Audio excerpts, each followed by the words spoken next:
جہاں حرمین شریفین ہیں وہاں سے اڑ کے آ جائے, دور سے اڑ کے آنے کی ضرورت نہیں اس کو اسرائیل کو ڈیفینڈ کرنا. کتنے افسوس کی بات ہے کہ یعنی میں یہ نہیں کہہ رہا ہوں کہ ہر مسلم ملک کو اسرائیل سے دشمنی کرنا چاہیے, بھائی ان کو بھی جینے کا حق ہے, یہودیوں کو بھی جینے کا حق ہے, انہیں جینے دو, لیکن جو وہ ظلم کر رہے ہیں اس کو روکنا چاہیے. دنیا کو یہ دیکھنا چاہیے کہ اسرائیل ان نہتے فلسطینیوں پہ ظلم کر رہا ہے جن کی اپنی آرمی بھی نہیں ہے, قاعدے کی پولیس بھی نہیں, رینجرز بھی نہیں, وہ بیچارے ڈیفینڈ کیسے کریں؟ اب وہ کہتے ہیں حماس راکٹ مارتا ہے, کہاں سے مارتا ہے یار؟ ان بیچاروں کے پاس فریش پانی نہیں ہے, کھانے کو نہیں ہے. ان کے حماس کے راکٹ ایسے ہی ہیں جیسے وہ پیٹرول بم یا وہ بوتل بم جو یہ بہاری لوگ بنایا کرتے ہیں. حماس تو ٹھیک ہے, بے شک حماس ظاہر ہے ان پہ ظلم ہو رہا ہے, جب ظلم ہوتا ہے تو وہ اٹھتے ہیں, ان کی جماعت ہے جو اس میں کوشش کرتے ہیں لڑنے کی, لیکن ان کے پاس تو ہتھیار ہی نہیں ہے, وہ کیا لڑیں گے؟ تھوڑی بہت مدد ایران کرتا ہے, اس کی مدد سے اگر انہوں نے کوئی بیسمنٹ میں راکٹ بنا کے فضول قسم کے مار دیے تو مار دیے. کوئی اسرائیل کا کبھی آپ نے نہیں سنا ہوگا قابل ذکر نقصان ہوا.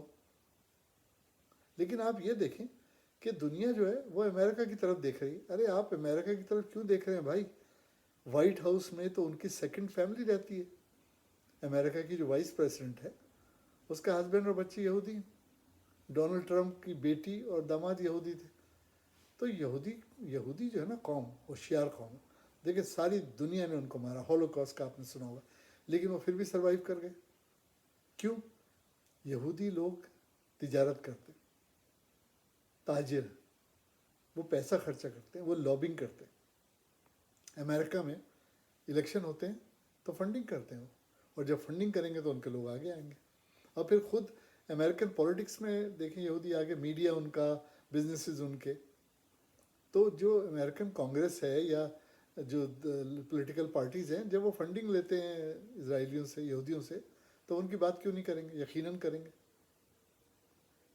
اب سارا جھگڑا جو ہے اسرائیل کے ساتھ فلسطین کا, اس میں میجر ایشو یروشلم کی.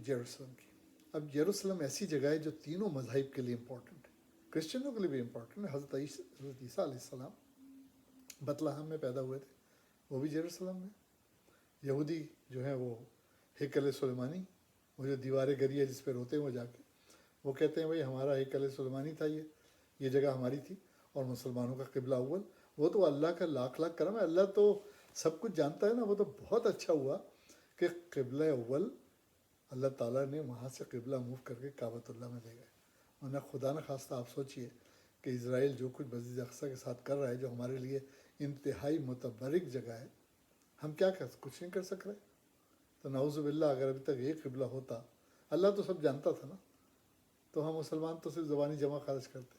اور دوسرا مجھے یہ سمجھ میں نہیں آتا کہ پاکستان میں جب مظاہروں کا وقت آتا ہے تو پتہ چلتا ہے کہ 100 اسلامی جماعتیں ہیں جی, وہ ہری پگڑی والے بھی آ گئے ہیں, لال پگڑی والے بھی آ گئے ہیں, کالی پگڑی والے, سفید پگڑی والے, دنیا بھر کے پگڑی والے آ جاتے ہیں. وہ جی ہم یہ کریں گے, وہ کریں گے. اب یہ کرو نا, جاؤ لڑو فلسطین میں جا کے.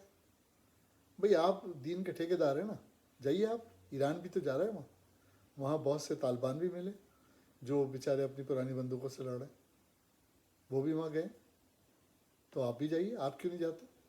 بھئی آپ دین کے ٹھیکیدار ہیں نا, جائیے آپ بھی لڑیے وہاں جا کے, فلسطینیوں کی مدد کیجیے.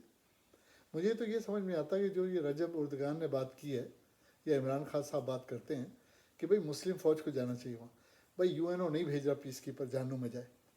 اب ٹرکی جو ہے کوئی معمولی ملک نہیں. ٹرکی ابھی اس نے آرمینیا میں کیا کیا آپ سب نے دیکھا. معمولی ملک نہیں ہے. ٹرکی کے پاس دنیا کا سب سے زیادہ سونا ہے. اس کی جو سلطنت عثمانیہ تھی, آدھی دنیا پہ حکومت تھی.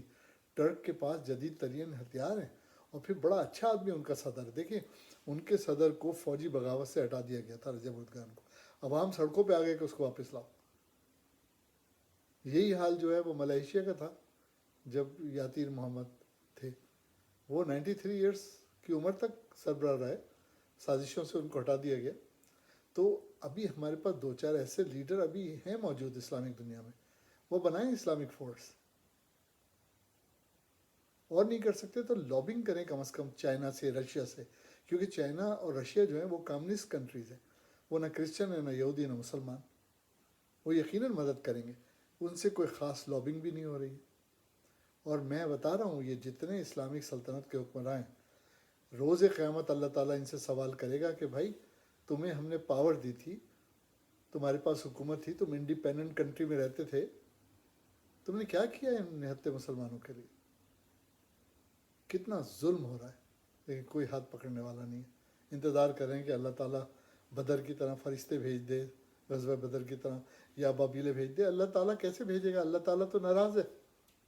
اللہ تعالیٰ تو مسلمانوں سے بلکہ ساری دنیا سے ناراض ہے، اور اللہ تعالیٰ اگر ناراض نہ ہوتا تو یہ کرونا کی وبا کب کی ختم ہو گئی ہوتی۔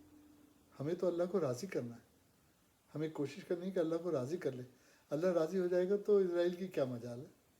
اللہ تو ہواؤں کے جھکڑ چلا دیتا ہے، پتھروں کی بارش کر دیتا ہے، طوفان نور لے آتا ہے۔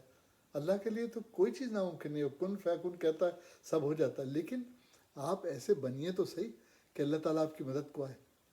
آپ وہ 313 مسلمان پیدا تو کیجئے جو غزوہ بدر میں لڑنے گئے تھے، جن کے لیے فرشتوں کی فوج آئی تھی۔ آپ حضرت عبد المطلب جیسا یقین کامل تو لائیے کہ کعبۃ اللہ بیت اللہ کی حفاظت وہ کرے گا جس کا وہ گھر ہے۔ آ گئی تھی نا ابابیلیں ابرہا کمار میں۔ ایسے مسلمان تو بنیے کہ اللہ آپ کی مدد کرے۔ اللہ تو آپ سے ناراض ہے، راضی کر لیجئے اللہ کو، کیونکہ وہ مدد کرے گا تو پھر کسی اور کی مدد کی ضرورت نہیں رہے گی۔